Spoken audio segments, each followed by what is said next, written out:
8월 첫째 주 예배에 나오신 우리 성도님들을 주님의 이름으로 환영하고 축복합니다. 이 시간 현장 예배에서 또 온라인 예배에서 드려진 예배 현장 가운데 또 하나님의 또 성령님의 충만한 그 임재가 가득하기를 또한 소원합니다. 우리 복의 근원 되시는 하나님, 또 그분의 그 은혜, 그리고 주님의 그 구속의 사랑을 우리 찬양하며 예배 자리로 나아가겠습니다.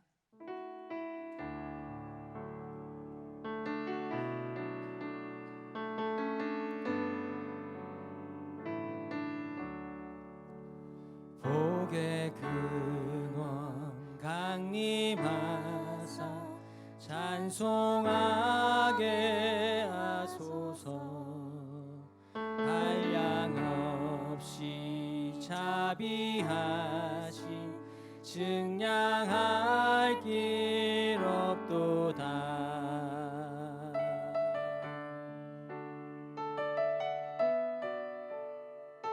다시 한번 우리 믿음의 고백을 드립시다. 복의 근원 강림하사, 복의 근원 강림하사 찬송하게 하소서. 한량 없이 자비하신 증량할 길 없도다.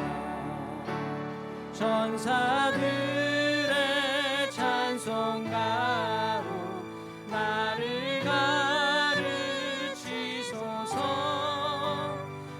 구속하신 그 사랑을 항상 찬송합니다. 주의 크신 도움 받아 이때까지 왔으니 이와 같이 천국에도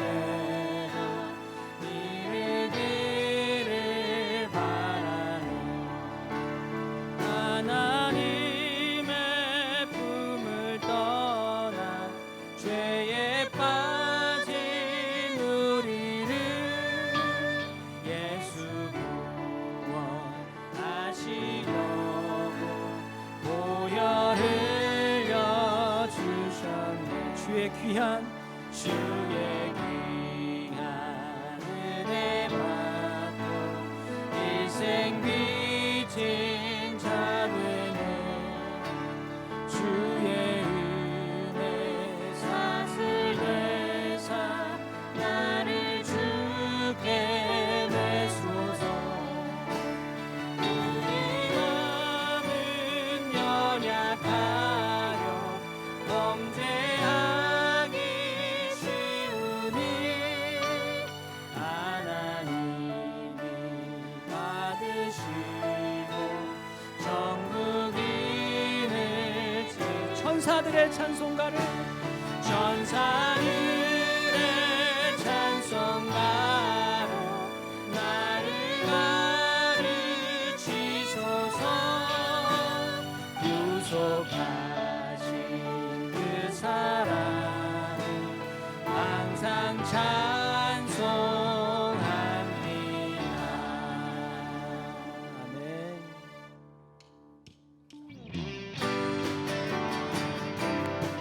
찬양 받으시기에 합당하신 주님, 우리 소리 높여서 손뼉 치면서 주님을 선포하며 나가겠습니다. 찬양하라, 찬양하라, 복되신 구세주 예수. 백성들아 사랑을 전하세. 경배하라 하늘의 천군과 천사. 주님 앞에 영광을 돌리세. 목자같이 우리를 지키시고 종일 품에 늘 안아주시니. 찬양하라, 찬양하라, 높으신 권세를 찬양.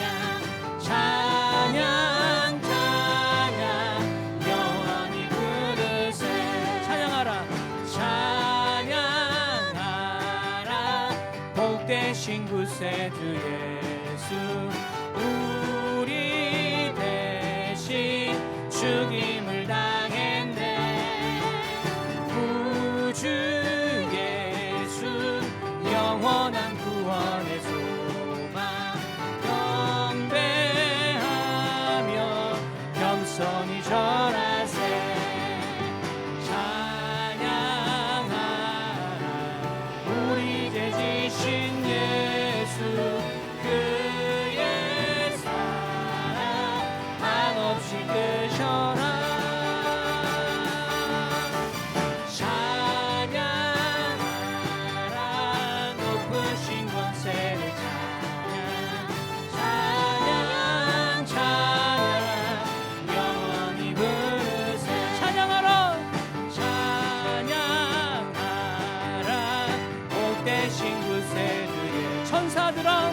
천사들아 즐겁게 찬양해. 구주 예수 영원히 다스리시니 면류관을 주 앞에 드리세. 구주 예수 구주 예수 세상을 이기시고 영광 중에 또다시 오시네. 찬양하라 높으신 권세를 찬양 찬양 영원히 부르세.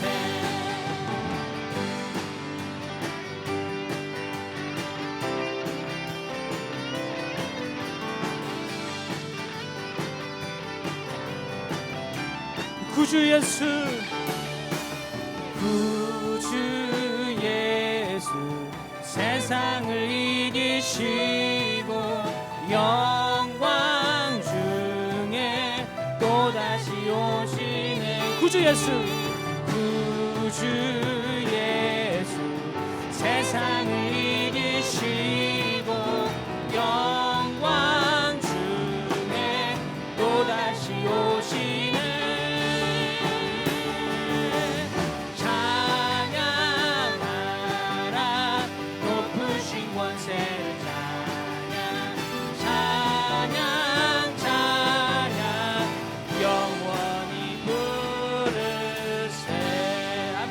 영광의 박수 올려드리겠습니다. 찬양을 받으시기 합당하신 주님, 주님을 찬양합니다. 아멘.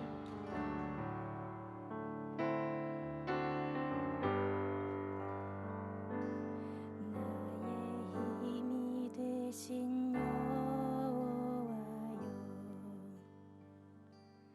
내가 주님을 찬양합니다. 주는 반석이시며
생명이신 나의 생명이신 여호와여 내가 주님을 찬양합니다. 주는 나의 사랑이시며 나의 의지시며 주는 나를 이끄시어 주는 나를 이끄시어 주의 길 인도하시며 나의 생의 목자 되시니 내가 따르리라 내가 따르리라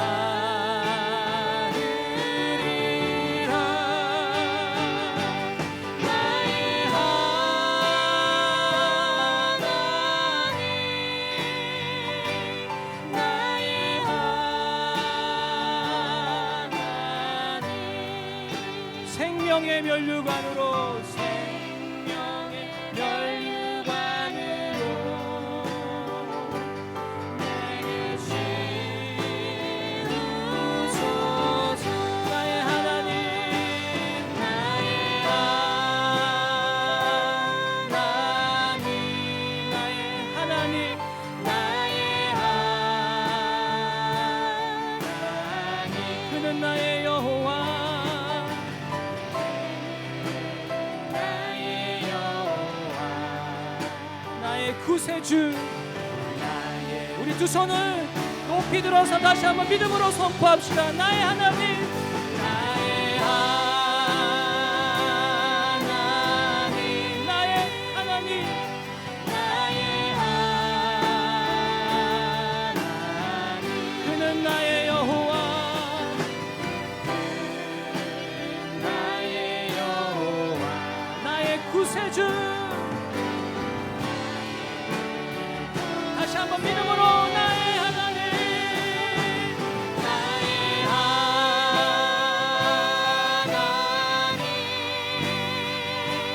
나의 하나님 그는 나의 여호와 나의 구세주 아멘. 우리 일어나서 마지막 찬양 하나님께 올려드리겠습니다.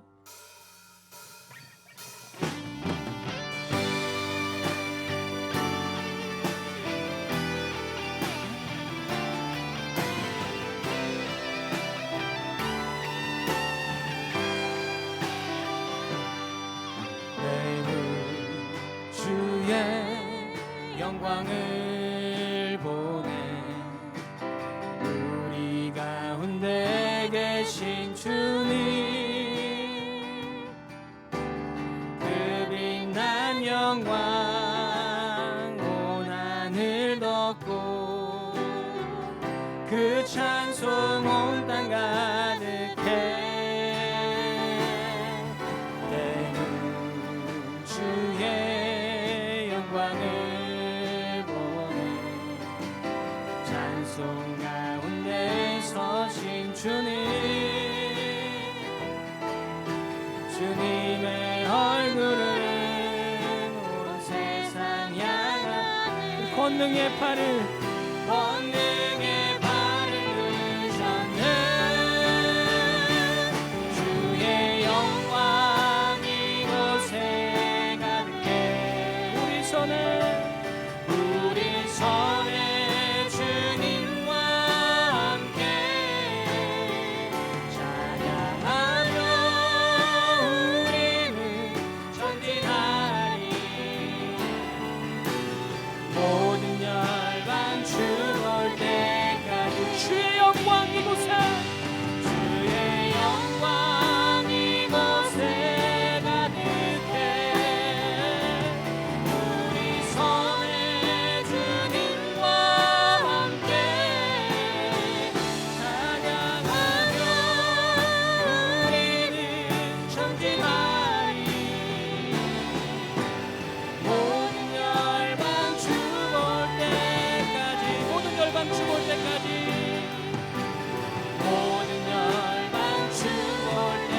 한번 우리 믿음으로 선포합시다. 모든 열방 주 볼 때까지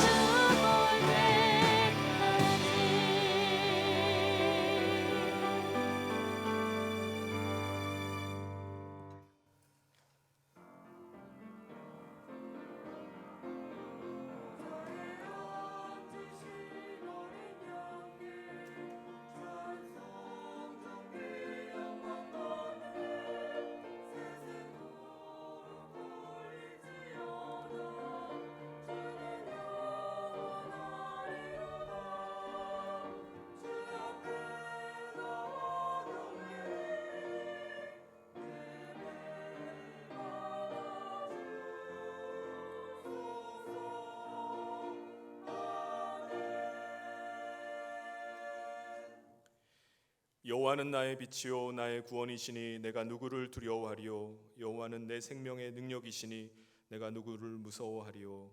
아멘. 하나님 아버지, 한 주간의 삶 가운데 우리를 빛 가운데 보호하여 주시고 또 하나님의 능력의 장중에 붙잡아 주심을 감사합니다. 점점 어려워지는 이 시대 속에 하나님만 의지하며 하나님의 능력 가운데 살기를 소원합니다. 이 시간 하나님의 은혜를 구하며 예배의 자리에 불러주심을 감사합니다. 하나님께서 친히 예배 자리에 임재하여 주시고 상한 마음으로 드리는 이 예배를 하나님 기뻐 받아 주시옵소서. 하나님께서 우리의 모든 죄와 허물을 그리스도의 피로 도말하여 주시고 하나님의 자녀 삼아 주셨사오니 그 은혜로 이 모든 시대를 이겨나가며 믿음 가운데 견고히 서는 은혜가 있게 하여 주시옵소서. 8월 한 달을 이제 시작합니다. 하나님 아버지께서 8월 한 달을 붙잡아 주시고 은혜 가운데 인도하여 주시기를 간절히 소원하며 예수님 이름으로 기도하옵나이다. 아멘. 다 같이 사도신경으로 우리의 신앙을 하나님 앞에 고백하도록 하겠습니다.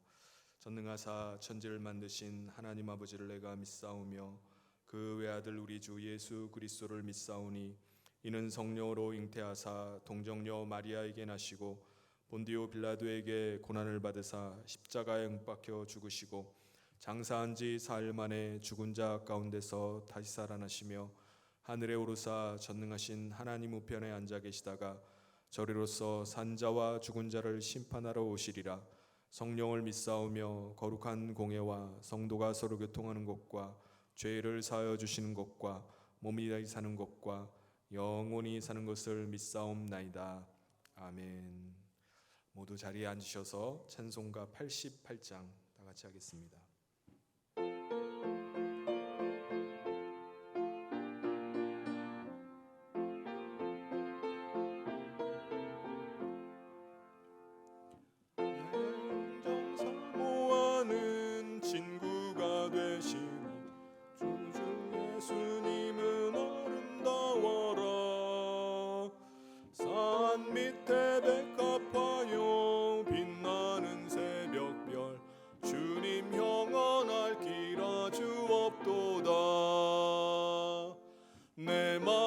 아플 적에 큰 위로 되시며 나 외로울 때 좋은 친구라.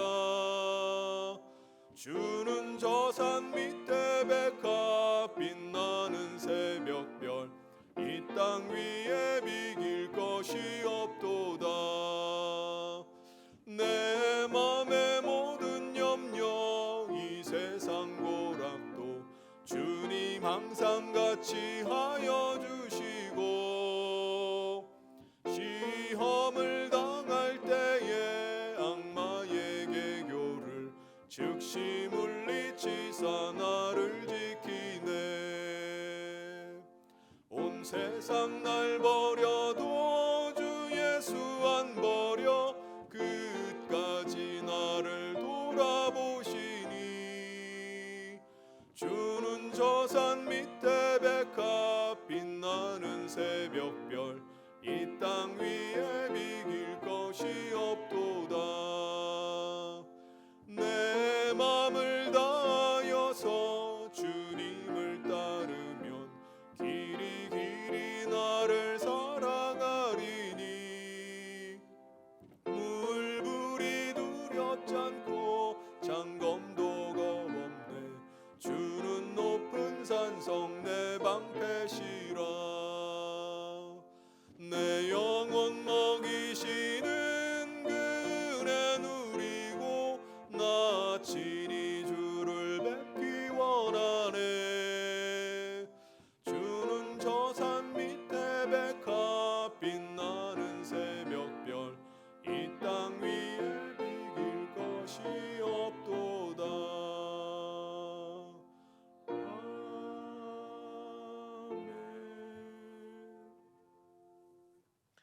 이 시간 우리를 대표해서 윤양식 장로님 나오셔서 기도 인도해 주시겠습니다.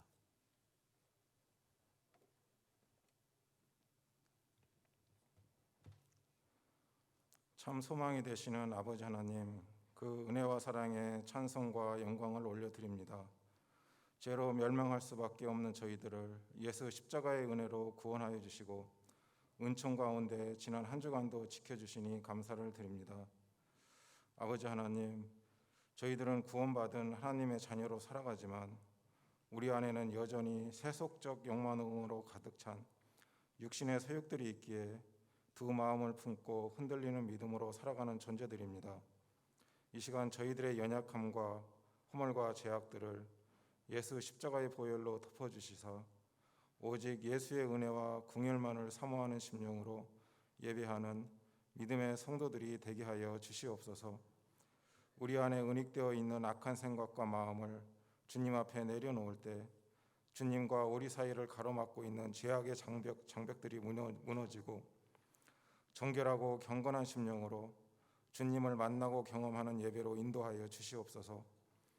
인생의 어려움과 위기 앞에서 근심하며 절망하는 심령들이 있습니까? 우리 인생의 모든 질고와 아픔과 눈물을 아시는 주님이심을 믿습니다. 낙심 가운데 지치고 근심하는 심령들 가운데 친히 임재하여 주셔서 하늘의 평강으로 위로하여 주시고 주님이 주시는 소망과 용기로 새 힘을 얻을 수 있도록 은혜 베풀어 주시옵소서. 저희 성인교회를 사랑하시는 아버지 하나님, 저희 성인교회의 모든 성도들이 믿음 안에서 교제하며 생명을 살리는 신앙 공동체로 부흥하길 원합니다. 특별히 코로나19 사태로 인하여 우리가 인지하지도 못하는 사이에 사악한 어둠의 영이 우리의 영안을 어둡게 하고 교회 공동체의 사역을 회방하지 못하도록 주의 의로운 빛으로 비춰주시길 원합니다. 교육자와 중직자들에게 목회 사역의 새로운 지혜와 능력을 허락하여 주시고 주님이 우리에게 맡겨주신 청지기의 사명을 소홀히 여기지 않도록 저희의 생각을 붙잡아 주시옵소서. 생명을 살리는 전도와 선교 사역, 다음 세대를 가르치고 세우는 주일학교 사역이 조금도 위축되지 않고 풍성한 사역으로 진행되어 갈 수 있도록 인도하여 주시옵소서. 하나님의 섭리와 경륜만이 드러나는 교회 사역이 되길 원합니다. 모든 성도들이 하나님 나라의 사역에 선하게 쓰임 받으며 우리와 함께 하시는 성령의 역사를 경험케 하여 주시옵소서. 이 시간 말씀을 증거하시는 목사님에게 말씀 선포의 능력과 지혜를 더하여 주시옵소서. 선포되는 말씀이 우리의 심령에 떨어질 때 아멘으로 화답하는 갈급한 심령, 정직한 심령들이 되길 원합니다. 말씀의 능력으로 우리의 연약한 믿음을 굳건하게 세워주시옵소서. 삶의 순간순간마다 말씀에 의지하며 기도하며 하나님의 뜻을 바르게 분별하는 성도들로 삼아주시옵소서. 분주한 생활 속에서도 말씀에 이끌림 받고 말씀 따라 행하고 순종하는 주의 자녀들이 되게 하여 주시옵소서. 이 모든 말씀 예수님의 이름으로 기도하옵나이다. 아멘.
아멘. 예, 우리 찬양의 고백이 또 우리의 모두의 고백이 되기를 소원합니다. 교회 소식 전해드리겠습니다. 마이크 좀 조정해 주시겠어요?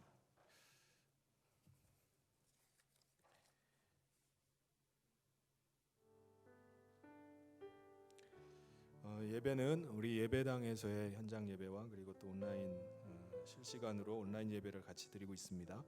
온라인 예배는 우리 홈페이지나 우리 유튜브 성현교회 채널을 통해서 보시면 되겠습니다. 그리고 예배 참석하실 때 우리 코로나 예방 수칙을 꼭 지켜주시기 바랍니다. 마스크 다 하고 계시죠?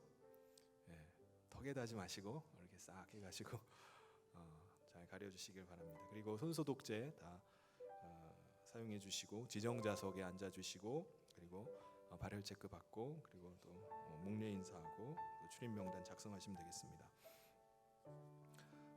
우리 미얀마 개혁신학교 본관 건축이 지금 계속 진행되고 있습니다. 이를 위해서 우리가 함께 모금에 우리 같이 참여하고 있는데요. 지난주까지 우리가 긴급하게 필요하다고 해서 1,100만 원을 모금을 했는데 지난주까지 해서 830만 원이 모금이 됐어요. 그래서 일단은 필요한 대로 해서 전달을 바로 했습니다. 그래서 지금 현재 비품 구입비로 한 270만 원 정도 남아 있고요. 그리고 또 2층까지 건축하기 위해서 한 3,200만 원 정도가 더 필요한 가운데 있는데 계속해서 함께 기도하면서 함께 협력해 나갔으면 좋겠습니다. 그리고 오늘 우리 윤현섭 형제, 우리 호산나 찬양대 현섭 형제가 오래간만에 우리 휴가를 나와서 또 우리 미랄 찬양대 악기로 또 섬겨주셨습니다. 잠깐 일어날 때 우리 박수로 환영하고 또 축복하도록 하겠습니다. 군생활이 이제 12월에 제대죠. 이제 얼마 안 남았는데 우리 현섭 형제 끝까지 군 복무 잘 감당하고 건강하게 제대할 수 있기를 위해서 우리 기도해 주시기 바랍니다. 하나님께서 오늘 우리에게 주신 말씀 함께 보도록 하겠습니다. 마태복음 5장 13절부터 16절까지 말씀입니다. 너희는 세상의 소금이니 소금이 만일 그 맛을 잃으면 무엇으로 짜게 하리요? 후에는 아무 쓸데 없어 다만 밖에 버려져 사람에게 밟힐 뿐이니라. 너희는 세상의 빛이라. 산 위에 있는 동네가 숨겨지지 못할 것이요 사람이 등불을 켜서 말 아래에 두지 아니하고 등경 위에 두나니 이러므로 집안 모든 사람에게 비치느니라. 이같이 너희 빛이 사람 앞에 비치게 하여 그들로 너희 착한 행실을 보고 하늘에 계신 너희 아버지께 영광을 돌리게 하라. 아멘. 저는 요즘 우리나라가 점점 살기가 어려워지고 있구나라는 생각이 듭니다. 여러분은 그렇게 느끼지 않습니까? 우리 정부가 국민들, 특별히 서민들을 잘 살게 하겠다고 내놓은 정책마다 오히려 서민들을 더 못 살게 만드는 결과를 가져오고 있습니다. 소득 주도 성장을 한다고 하면서 급격하게 최저임금을 올려놓을 때도 그렇고 또 지난주 처리한 우리 부동산 임대차 3법도 집 없는 서민들을 위한 정책이라고는 하지만은 반대급부가 있는 걸 모르고 내놓은 정책입니다. 그래서 전세 사는 성도님들이 더 어려워지는 것은 아닌가라는 그런 마음이 듭니다. 너무나 근시안적이고 또 편협한 정책으로 서민들과 젊은이들의 꿈과 소망이 점점 사라져가고 있습니다. 정부가 시장경제 정책의 원리를 무시하고 사회주의 체제처럼 정부가 계속해서 시장에 개입을 해서 통제를 하다 보니까 자꾸 부작용이 생기게 됩니다. 인류 역사에서 보여주듯이 사회주의 체제나 공산주의 체제가 실패할 수밖에 없는 중요한 이유가 있습니다.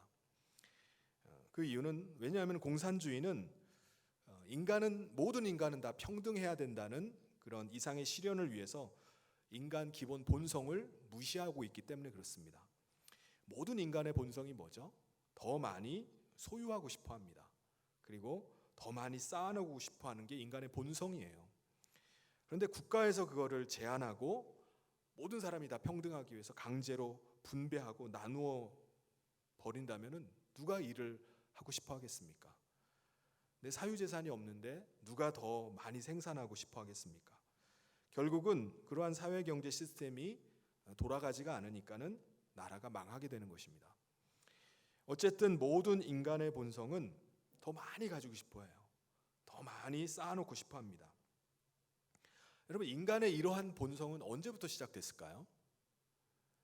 성경에 그 시작 시점이 나옵니다.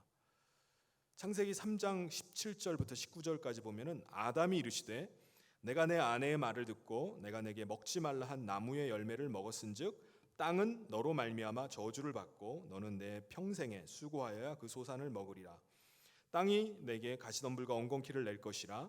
내가 먹을 것은 밭의 채소인즉 내가 흙으로 돌아갈 때까지 얼굴에 땀을 흘려야 먹을 것을 먹으리니 내가 그것에서 취함을 입었음이라. 너는 흙이니 흙으로 돌아갈 것이니라 하시니라. 언제부터죠? 아담과 하와가 범죄하고 나서 땅이 저주를 받은 후부터 이게 인간의 이 본성이 시작됐습니다. 땅이 저주를 받으니까 땅이 어떻게 되죠? 가시와 엉겅퀴를 내기 시작했다는 거예요. 그러니까 인간이 필요한 것을 얻기 위해서 전에는 그냥 얻었는데 이제는 얼굴에 땀을 흘리고 많은 수고를 해야지 그 소산을 얻을 수 있게 된 겁니다. 지금도 농부들이 농산물을 얻기 위해서 얼마나 많은 땀과 수고를 합니까? 애를 써요. 그런데 이것은 비단 농사 짓는 일뿐만 아닙니다. 다른 모든 분야에 소득을 얻기 위해서는 많은 땀과 수고가 있어야 돼요. 지금 이 사회를 가만히 우리가 보면은 사람들이 먹고 살 길이 딱 두 가지예요. 사람들이 필요로 하는 뭔가를 생산해내서 그것을 판매하는 일을 하는 겁니다. 그 일을 하든지 아니면 그것을 유통하는 일을 하든지 둘 중에 하나를 해서 거기서 수익을 얻어야지 먹고 사는 거예요. 이 세상의 모든 직업들도 딱 두 가지로 나눠집니다. 생산하는 일을 하든지 유통하는 일을 하든지 둘 중에 하나입니다. 그런데 생산하는 일이나 유통하는 일에는 가시덤불과 엉겅퀴 같은 것들이 계속 올라오는 거예요. 그래서 그냥 열심만 가지고 해서 될 일이 아닙니다. 계속 방해가 있어요. 어려움이 있습니다. 뭔가를 생산하고 유통하는 이 일에는 가시덤불과 엉겅퀴 때문에 끊임없이 땀을 흘리고 수고하고 치열한 노력이 있어야만 합니다.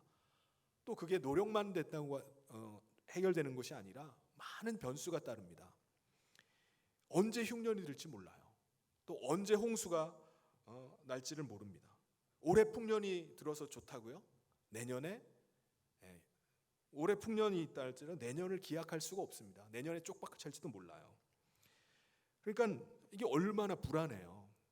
미래를 알 수가 없으니까 알지 못하는 미래를 위해서 사람들은 어떻게 하죠?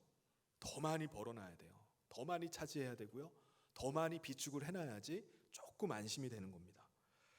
그리고 다른 사람보다 더 많이 쌓아놔야지 일단 자기가 수고를 덜 하는 겁니다.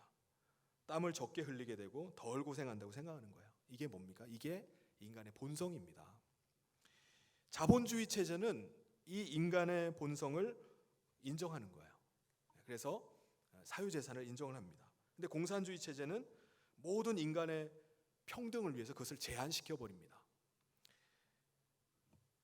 그런데 공산주의 체제가 되면은 모든 인간이 평등하다고 말하는 공산주의 체제가 되면 모든 사람들이 다 평등한 세상이 되나요? 평등한 사회가 되나요? 그렇지 않습니다. 그건 마지막 남은 공산주의 국가인 북한을 보면 아주 확실하게 알 수 있습니다. 평양에 거주하는 소수만이 모든 부와 권력을 다 누리고 살고 나머지 대다수 국민들은 어떻게 하죠? 가장 기본적인 인권조차도 무시당한 채 아주 비참한 삶을 살아가는 게 오늘 공산국가의 현실입니다. 그래서 이 세상 모든 사람들이 다 이 인간의 본성을 따라서 아주 치열하게 살아가는 이 세상 가운데 우리 그리스도인은 어떻게 살아야 될까요?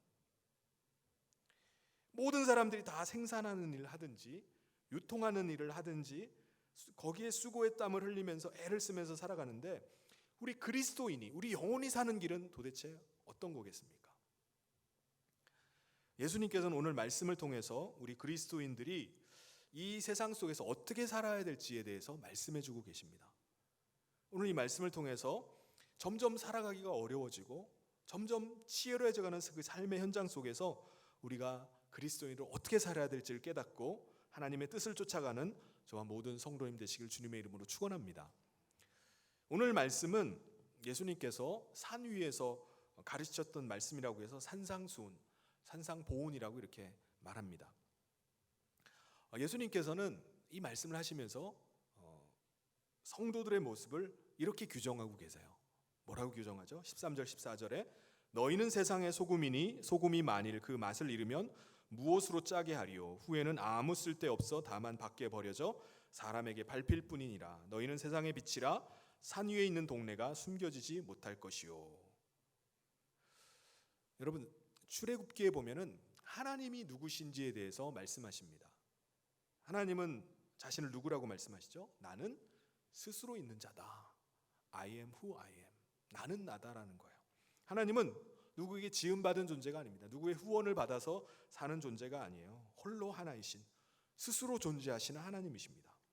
그럼 예수님은 자신을 누구라고 말씀하셨을까요? 예수님은 나는 길이요 진리요 생명이다. 또 예수님은 나는 목자다. 나는 문이다. 나는 포도나무다.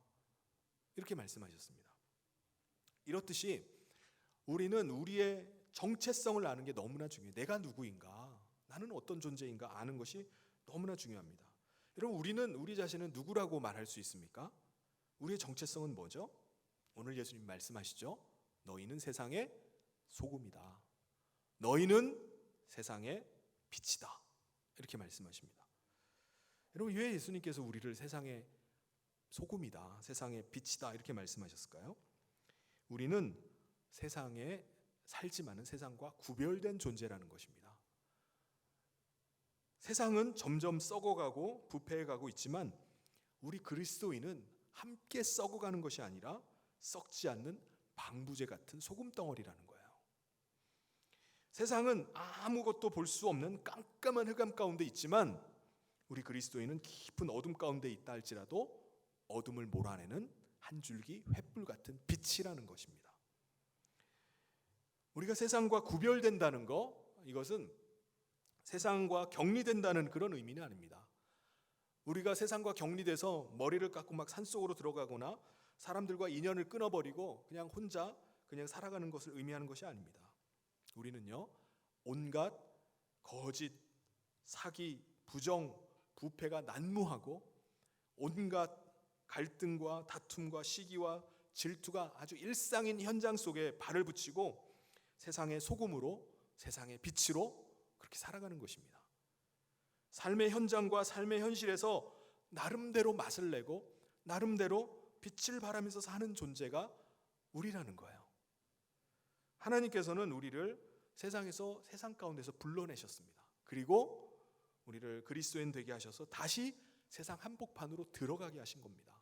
그래서 우리는 세상 가운데 발을 붙이고 우리가 살아가는 것입니다. 세상에서 소금과 빛으로 사는 것입니다.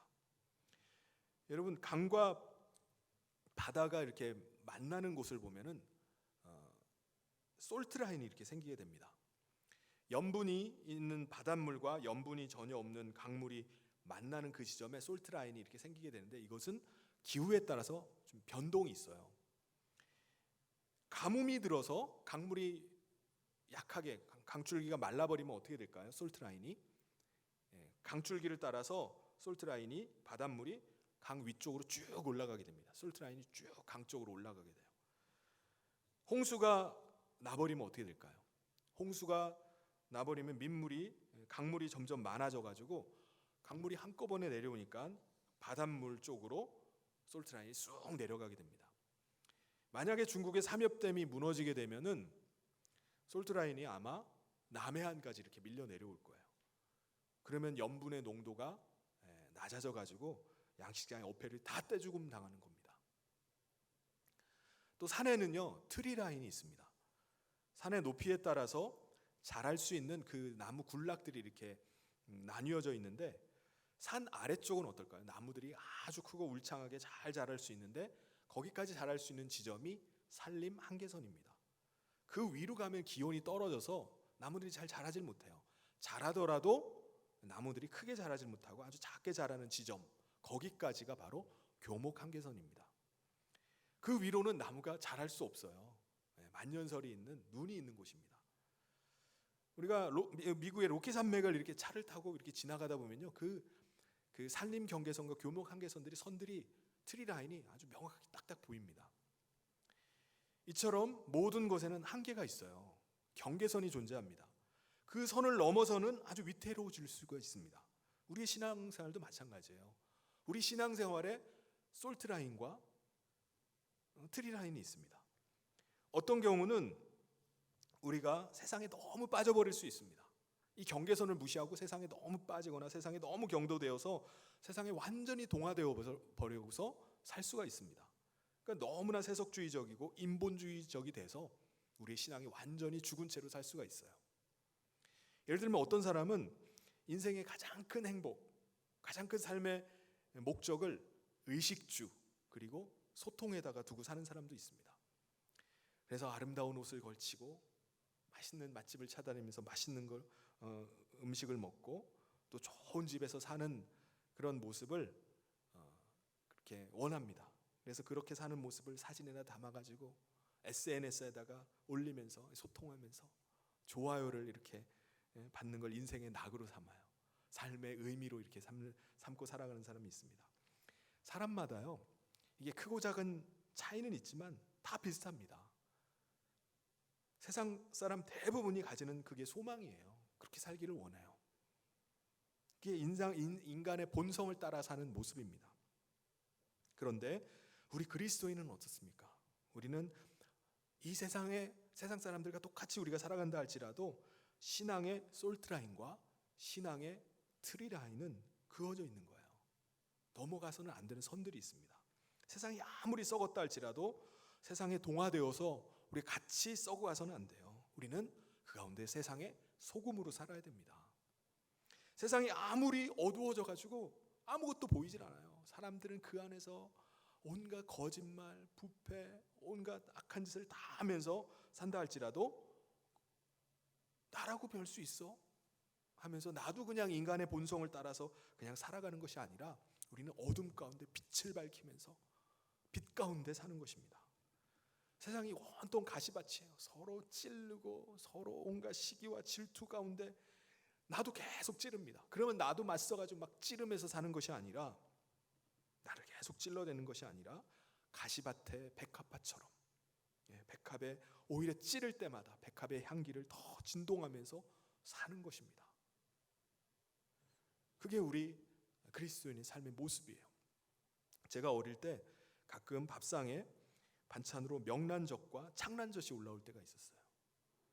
그것들은 젓갈 담는 한 아주머니가 커다란 젓갈 다라이를, 고무 다라이를 소래포구부터 잠실까지 그걸 땀을 뻘뻘 흘리면서 이고 와가지고 사달라고 하면 저희 어머니께서 그것을 사가지고 그냥 반찬으로 상에 올라오는 겁니다. 그 멀리서 그걸 이고서 가지고 오는 건데 소금에 잘 절여요. 잘 절여가지고 그걸 상하지 않게 잘 익어 와가지고 그것을 사다가 먹으면 아주 맛도 좋고요. 소금 간을 많이 했기 때문에 조금만 먹어도 밥 한 공기가 그냥 뚝딱이에요. 냉장 시설이 없는 그 시절에는요, 소금으로 간을 하지 않으면은 운반하다가 중간에 다 상해버립니다. 그래서 상하지 않도록 소금을 팍팍 쳐야 돼요. 소금이 그렇게 중요합니다. 오늘 우리 그리스도인들도요, 이 세상 가운데 소금이 돼야 됩니다. 세상이 온통 거짓되고 부패했다 할지라도 우리는 소금으로 사는 거예요. 소금으로 살아야 됩니다. 여러분, 국이나 찌개를 이렇게 한 투가리를 싹싹 이렇게 먹을 때가 있잖아요. 국물까지 다 들이키고 비울 때가 있습니다. 그러고 나서 어떻게 해야 되죠? 그러면 그냥 물을 계속 마시게 됩니다. 왜 그렇죠? 원래 국이나 찌개에 소금을 많이 넣어요. 소금을 많이 넣기 때문에 그걸 다 들이키면요, 계속 갈증이 생깁니다. 그래서 계속 물을 계속 벌컥벌컥 들이키게 돼요. 여러분, 소금이 많이 들어가면 갈증이 일어납니다. 우리도 세상의 소금으로 살아간다면 우리가 들어가는 곳마다 만나는 사람마다 갈증을 유발해야 돼요. 어떤 갈증이죠? 우리가 어떤 목장 모임이든지 어떤 여전도회든지 어떤 모임에서든지 그 사람과 얘기를 하면은 30분만 얘기를 나눠보면요, 그 사람 안에서 갈증이 생기는 거예요. 갈증이 일어나는 겁니다. 야, 이 집사님은 정말 대단하다. 아니, 저분은 나보다 가방끈도 짧은 것 같은데, 내가 알기로는 가정표현도 그렇게 좋은 것 같지 않은데 어떻게 저렇게 항상 웃으면서 생활하고 명랑하게 살아갈 수 있을까? 아니, 저 권사님은 무슨 인간 바카스야. 만날 때마다 막 활력을 줘. 야, 저 집사님은 지치지도 않나? 무슨 인간 에너자이저 같아. 다른 사람에게 갈증을 일으키고 호기심을 일으키는 연구 대상인 분들이 있습니다. 야, 정말 저분은 대단하다. 그 사람을 만나면 내 마음 가운데 막 가슴에 불이 일어나요. 도전과 막 자극이 됩니다. 야, 나도 저 사람처럼 한번 살아봤으면 좋겠다. 이 사람이 어떤 사람들이죠? 바로 세상에 소금으로 사는 분들입니다. 세상이 부패할수록 소금은 더 진가가 나옵니다. 세상이 어두워갈수록 빛은 더 선명해집니다. 가시밭의 백합화는 가시에 찔릴 때마다 오히려 더 백합의 향기가 진동을 해요. 가만히 있을 때는 이렇게 퍼지질 않는데 계속해서 찔러댈 때마다 흔들리면서 진동을 합니다. 성경을 한번 보십시오. 한 시대에 쓰임받았던 그 여인들의 역사를 보면은 라합이나 룻 같은 사람들이 나옵니다. 먼저 라합은, 이 사람들이 어떤 사람이냐면 라합은 여리고 도성이 무너질 때 구사일생으로 살아남았던 기생이었습니다. 그는 기생으로 있으면서 하나님의 백성들이 이곳으로, 자기가 있는 여리고성으로 온다는 소식을 듣고 자신도 하나님을 믿어야 되겠다라고 결심을 합니다. 그것이 자기뿐만 아니라 자기 집안을 구원하는 이 계기가 되었어요. 그 라합이라는 여인의 아들이 누구냐면 보아스입니다. 이 보아스는요, 룻이라는 여인과 결혼해서 자녀를 낳는데 그 후손 중에 다윗이 태어나는 겁니다. 그렇다면 룻이라는 여인은 또 누구죠? 룻은 모압 여인이에요. 이방 여인입니다. 그런데 유대인 남자와 결혼을 해서 유대인 가문으로 시집을 갔는데 시아버지가 일찍 돌아가셨어요. 그리고 남편도 뒤이어 죽고 시동생마저 죽어버립니다. 그 집안의 남자가 씨가 말라버려요. 완전히 폐가 망신한 집안의 청상 과부가 되었습니다. 그런데 이 시어머니 나오미를 떠나지 않고 이 룻이 유다까지 들어와서 시어머니가 믿는 하나님을, 자신의 하나님이, 시어머니가 믿는 하나님이 자신의 하나님이 되시라고 선언하면서 어머니와 함께 살게 됩니다. 그래서 하나님께서 이 룻을 어떻게 하셨죠? 보아스의 밭으로 인도하십니다. 그 밭에서 이삭을 주스러 갔다가 신랑을 주서요. 그래서 거기서 신랑을 만나가지고 나중에 결혼을 해서 그 후손으로 다윗이 태어나게 됩니다. 기생이고요, 청상 과부고, 쪽박찬 여인, 볼장 다 본 여인들이지만 남자 100명이어도 못할 일들을 해내는 여인들이었습니다. 여러분, 역사를 볼 때 난세의 영웅이 난다고 하잖아요. 위기의 때가 바로 기회입니다. 가시밭의 백합화가 오히려 향기를 발하는 겁니다. 칠흑 같은 깊은 어두움 한밤중에 작은 샛별이 더 빛이 나는 겁니다. 하나님은요, 시대마다 우리를 그렇게 불러서 사용하시는 거예요. 빛으로, 소금으로 우리를 사용하시는 겁니다. 그러므로 우리는 지금 내가 처해 있는 내 환경, 내 배경, 분위기를 탓할 것이 없습니다. 원망할 것이 없어요. 어두우면 어두울수록 더 빛이 나는 거예요. 한 줄기 빛이 되어야 되고요, 이 사회가, 이 세상이 썩으면 썩을수록 더 맛을 내는 소금이 되어야 됩니다. 13절에 보면은 소금이 만일 그 맛을 잃으면 무엇으로 짜게 하리요? 후에는 아무 쓸데없어 다만 밖에 버려져 사람에게 밟힐 뿐이니라. 맛을 잃은 소금은 아무짝에도 쓸모가 없습니다. 그런데 여러분, 여기서 아주 중요한 것이 있습니다. 성경에서 말하는, 주님이 말씀하시는 것은 우리 맛을 내라는 게 아니에요. 우리 자신의 맛을 내라는 것이 아닙니다. 누구의 맛을 내라는 거죠? 그리스도의 맛을 내라는 것입니다. 우리 자신의 빛을 내라는 게 아니에요. 우리는 자체 발광이 아닙니다. 우리는 빛을 받아서 반사하는 것뿐입니다. 그리스도의 빛을 받아서 그 빛을 반사하는 거예요. 마태복음 5장 16절에 이같이 너희 빛이 사람 앞에 비치게 하여 그들로 너희 착한 행실을 보고 하늘에 계신 너희 아버지께 영광을 돌리게 하라. 여러분, 우리는 우리 자신의 향기를 내는 것이 아닙니다. 새로 나온 신제품 무슨 향수를 뿌리고 다니라는 것이 아닙니다. 그리스도의 향기를 뿜으라는 거예요. 고린도후서 2장 15절에 우리는 구원받는 자들에게나 망하는 자들에게나 하나님 앞에서 그리스도의 향기라고 했습니다. 그리스도의 향기. 또 우리는 우리 자신의 편지를 쓰는 것이 아니에요. 우리 자신의 스토리를 사람들에게 전하라고 하는 것이 아닙니다. 고린도후서 3장 3절에 너희는 우리로 말미암아 나타난 그리스도의 편지입니다. 내 기분, 내 말을 전하라는 게 아니에요. 우리는 그리스도의 소식, 그리스도의 복음을 전하는 편지입니다. 사실 우리 성경은요, 우리 인간, 우리 자신을 전적으로 부패한 존재라고 말씀합니다. 우리가 세상 가운데 나타낼 게 없어요. 저와 여러분이 예수를 믿고 변화가 되었어요. 변화되었지만은 우리 속에는요, 여전히 죄의 본성이 있습니다. 조금만 자극하고 조금만 건들면요, 욱하고 그냥 금방 쏟아져 나옵니다. 인간의 본성이 튀어나오고요, 똥내를 풍길 수밖에 없어요. 그런데 우리는 날마다 우리의 정과 욕심을 십자가에 못 박는 거예요. 그리고 예수님을 바라보고 예수님을 사랑하고 예수님을 찬송하면서 예수님을 가신 길을 따라가는 거예요. 그럴 때 남들이 보면요, 야, 저분은 진짜 말씀이 인격이 된 분이구나. 저 사람은 정말 거듭난 분이구나. 저 사람은 진짜 백의 신자구나 라고 이렇게 느끼게 되는 것입니다.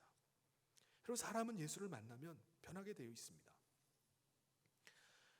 여러분, 이 세상에서요, 우리가 육체로 살아가기 위해서는 앞서 제가 말씀드린 것처럼 누구든지 다 소득이 있어야 돼요. 소득. 인간은 누구나 소득을 얻기 위해서 사람들이 필요로 하는 뭔가를, 어떤 공간을 생산해내야 됩니다. 아니면은 그거를 유통하는 일을 하든지 이 둘 중에 한 가지라도 해서 소득을 얻어야지 살 수가 있습니다. 그렇다면은 우리 그리스도인은 육체로만 사는 존재가 아니기 때문에 우리 그리스도는 우리 영혼이 살기 위해서는 그럼 우리가 어떻게 해야 될까요? 육체로 살기 위해서는 우리가 생산하는 일, 유통하는 일을 해야 됩니다. 근데 우리 영혼이 살기 위해서는 어떻게 해야 될까? 우리 육체 같은 경우는 소득이 많으면은, 소득을 많이 모으면은, 또 많이 비축해 두면 어느 정도 육체는 편안하게 살 수 있습니다. 그런데 우리 영혼은요, 비축해 놓은 소득이 아무리 많다 할지라도 그걸로 사는 것이 아닙니다. 어떻게 할 수 있죠?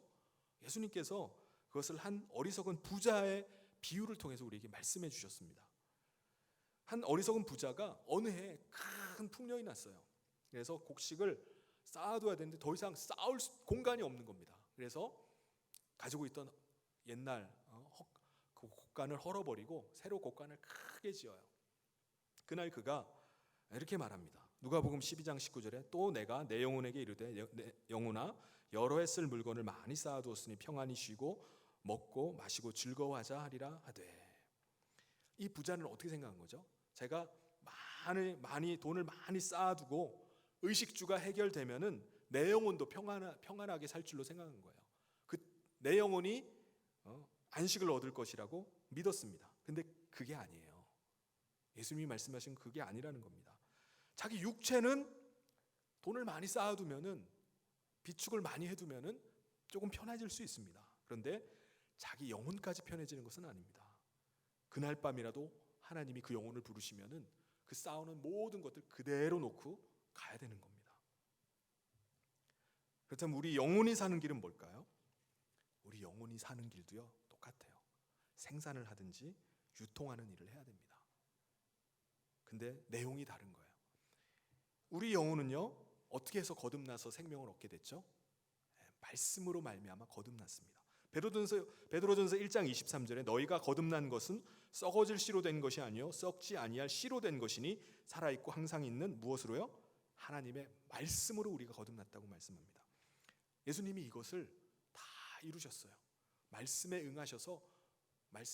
응하셔서 십자가의 죽으심으로 우리를 대속하시고 우리를 다시 살리셨어요. 우리가 복음을 생산할 필요는 없습니다. 이미 다 예수님께서 이루어 놓으신 거예요. 그럼 우리는 뭘 해야 됩니까? 우리가 해야 될 일은 예수 그리스도의 복음을 유통하는 일을 하는 거예요. 그리스도를 전하는 일을 하는 겁니다. 그게 우리가 사는 길이에요. 예수 그리스도의 편지가 되고 예수 그리스도의 향기가 되는 것은 우리 안에 그리스도의 생명으로 풍성하게 되는 것을 말합니다. 그것이 계속 전해지는 거예요. 편지가 돼서 우리가 전해지고 그 편지를 받고 그 향기를 맡고 다른 사람의 영혼도 살아나는 겁니다. 한마디로 복음을 전할 때 우리가 사는 거예요. 복음을 전할 때 다른 영혼도 사는 것입니다. 그런데 우리가 일상의 삶 속에서 복음 전하며 사는 것이 쉬운 일인가요? 내가 복음 전하며 살아야 되겠다 결심을 하지만 쉽지는 않습니다. 왜 그렇죠? 우리는 영혼의 일보다는 육체의 일이 더 바쁘고 급하다고 생각하기 때문에 그래요. 육체의 일을 하면서 좀 더 벌어야지, 좀 더 많이 쌓아놔야지 하면서 그것에 밤낮 없이 일을 합니다. 모든 사람이 다 그렇게 살아가니까. 그러다 보니까 복음을 다른 사람에게 전해줄 여력이 없어요. 내 육체 위에서 살아가는 것조차도 힘이 듭니다. 그런데 성경은 뭐라고 말씀하죠? 그리스도의 복음 전하는 일은 그냥 되는 것이 아니라는 거예요. 요한복음 12장 24절에 뭐라고 말씀하죠? 내가 진실로 진실로 너희에게 이르노니 한 알의 밀이 땅에 떨어져 죽지 아니하면 한 알 그대로 있고 죽으면 많은 열매를 맺느니라. 할렐루야. 죽어야 된다는 거예요. 여러분, 우리가 세상의 소금덩어리다, 우리가 세상의 빛이다, 한 알의 밀알이다 라고 말할 때 여기에 공통점이 뭡니까? 희생이라는 겁니다. 희생. 자기 희생이에요. 촛불은 초가 타들어가면서 빛을 발합니다. 소금덩어리는 형체도 없이 소금이 녹아질 때 소금의 맛을 냅니다. 간을 하는 겁니다. 한 알의 밀알도 가만히 있으면은 아무 일도 안 일어나요. 근데 떨어뜨리기 아까울 때, 가장 잘 됐을 때, 가장 잘 나가고 있을 때, 가장 싱싱할 때, 그때 뚝 떨어져서 썩어져 버려야 됩니다. 그래야지 발화가 되고요, 그것이 자라나서 결실을 할 수 있습니다. 그러니까 우리 그리스도인의 특징은요, 희생이에요. 자기 희생이 있어야 됩니다. 우리 예수님도 이 땅에 오셔서 한 알의 밀알이 되셔서 죽어주셨어요. 그래서 오늘 우리 가운데 열매가 맺히게 한 거잖아요. 사도 바울도 마찬가지입니다. 그는 이방인의 사도로 부름받아서 죽음을 두려워하지 않고 거침없이 나갔어요. 복음 전하다가 감옥 갇혀도 교회들에게 막 편지해가지고 야, 너희 교회 연판장 좀 돌리고 투소 좀 올려, 돈 좀 모아가지고 좋은 변호사 좀 선임해줘. 그렇게 하지 않았어요. 자기 안위를 위하는 일보다 오직 복음 전하는 일에 주의 교회를 세우는데 하나의 밀알이 되었습니다. 마태복음 6장 33절에 그런즉 너희는 먼저 그의 나라와 그의 의를 구하라. 그리하면 이 모든 것을 너희에게 더하시리라. 먼저 그의 나라와 그의 의를 구하면 하나님께서 모든 것을 보너스로 준다는 이 약속의 말씀을 믿고 하나의 밀알이 되는 삶을 살았던 사람들입니다. 그런데 우리가 세상의 소금이요 세상의 빛이요 하나의 밀알이 되어 살아간다는 것은 뭔가 거창한 선교의 일을 해내는 것을 선교의 일을 하라는 말씀이 아니에요. 정말 우리 안에 참 빛이 있으면 그 빛은 드러날 수밖에 없다는 거예요. 정말 우리 안에 세상이 어두우면 어두울수록 그 빛은 밝아질 수밖에 없죠. 15절 16절에 보면 사람이 등불을 켜서 말 아래 두지 아니하고 등경 위에 두나니 이러므로 집안 모든 사람에게 비치느니라. 이같이 너희 빛이 사람 앞에 비치게 하여 그들로 너희 착한 행실을 보고 하늘에 계신 너희 아버지께 영광을 돌리게 하라. 우리가 정말 참 빛 가운데 살아간다면, 우리 안에 정말 빛이 있다면 우리의 가족들이, 우리의 가까이 있는 사람들이 먼저 알 거예요. 야, 사람이 좀 달라졌구나. 나랑 좀 다른 삶을 사는구나. 사랑하는 성도 여러분, 지금 세상은 너무나 어두워져 가고 있습니다. 그 어둠 가운데 사람들은 온갖 거짓말과 불의와 부정을 저지르며 살아갑니다. 근데 어두우니까 보이질 않아요. 묻혀버립니다. 다 어둠 가운데서 그렇게 살아가요. 지금 세상은 너무나 타락하고 부패해져 갑니다. 썩을 대로 썩어서 우리도 소금의 맛을 잃어버리고 그냥 같이 동화되어서 살아가기가 너무나 쉽습니다. 그런데 주님 오시는 그날까지 여러분 우리의 정체성을 잊지 않으시기를 바랍니다. 나는 하나님의 아들이다. 나는 하나님의 사랑받는 딸이다. 나는 이 어두운 세상 가운데 빛이다. 나는 이 세상의 소금이다. 그리스도의 빛을 드러내고 그리스도의 맛을 내고 그리스도의 편지를 전하고 그리스도의 향기를 반해서 이것으로 인해서 우리 영혼이 강건할 뿐만 아니라 또한 우리를 통해서 다른 영혼들을 계속 살려내는 거예요. 그래서 내게 맡겨진 이 어려운 시대를 우리가 믿음으로 넉넉히 감당하고 이기면서 나가는 저와 모든 성도님 되시기를 주님의 이름으로 축원합니다.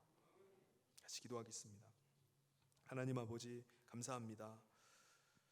하나님 우리가 이 어둠 세상 가운데 한 줄기 빛으로 불러주시고 더러워진 세상 가운데 소금으로 우리를 만들어주시고 가시밭의 백합화처럼 우리를 향기를 바라는 그리스도의 향내를 풍기는 존재로 불러주심을 감사합니다. 세상은 점점 어두워져 가고 썩어져 가지만 우리 자신이 하나님의 자녀가 되었고 또 하나님 앞에서 살아간다는 이 사실을 영에 속한 사람이 되었음을 우리가 믿고 믿음 가운데 나가게 하여 주시옵소서. 그리하여서 오늘 이 시대 가운데 우리가 그리스도의 빛을 드러내고 소금의 삶을 살아가고 그리스도의 편지로 그리스도의 향기 되어서 살아감을 통해서 우리를 통해서 많은 영혼들이 주께 돌아오며 이 한 시대를 감당해 나갈 수 있는 하나님의 백성들 되게 하여 주시옵소서. 주께서 붙잡아 주시길 간절히 소원하며 예수님 이름으로 기도하옵나이다. 아멘. 우리 다 같이 일어나셔서 우리 옳은 길 따르라 의의 길 우리 같이 찬송하겠습니다.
하나님 아버지 감사합니다.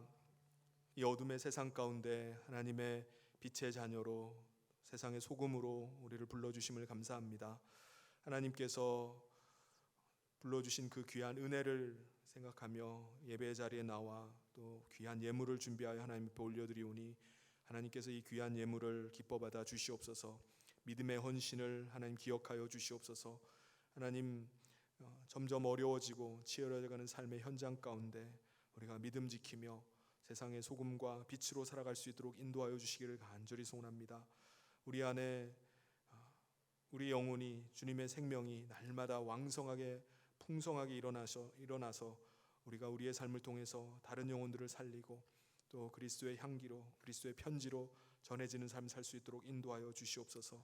하나님 아버지께서 우리의 삶의 현장 가운데 선한 영향력을 나타내게 하여 주시고 또 사람들에게 그리스도의 생명을 계속해서 나타낼 수 있도록 우리들의 삶을 붙잡아 주시고 인도하여 주시옵소서. 아버지 하나님, 특별히 육신의 질병과 또 어려움들 가운데 있는 영혼들을 붙잡아 주시사 강건하게 하여 주시고 주께서 주시는 힘으로 날마다 서가게 하여 주시옵소서.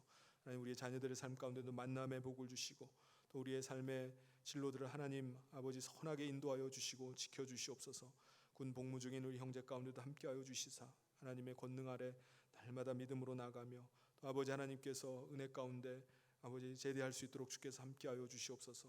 주의 성령께서 각 가정마다 또 아버지는 은혜 베풀어 주시고 8월 한 달을 하나님의 손에 의뢰하오니 하나님 아버지께서 선하게 인도하여 주시고 보호하여 주시고 지켜 주시옵소서. 선교지마다 하나님께서 큰 은혜 베풀어 주시고 또 주의 복음이 날마다 계속해서 증거되어질 수 있도록 주께서 이 모든 어려움이 속히 종식될 수 있도록 인도하여 주시옵소서. 예수님 이름으로 기도하옵나이다. 아멘. 지금은 우리 주 예수 그리스도의 은혜와 하나님 아버지의 사랑하심과 성령님의 감동 교통 위로 축복하심이 오늘도 세상 가운데 빛으로 세상의 소금으로 또 하늘에 미랄되어서 주님 앞에 살아가기를 소원하는 사랑하는 모든 성도들 위해 지금부터 영원토록 함께 있을지어다.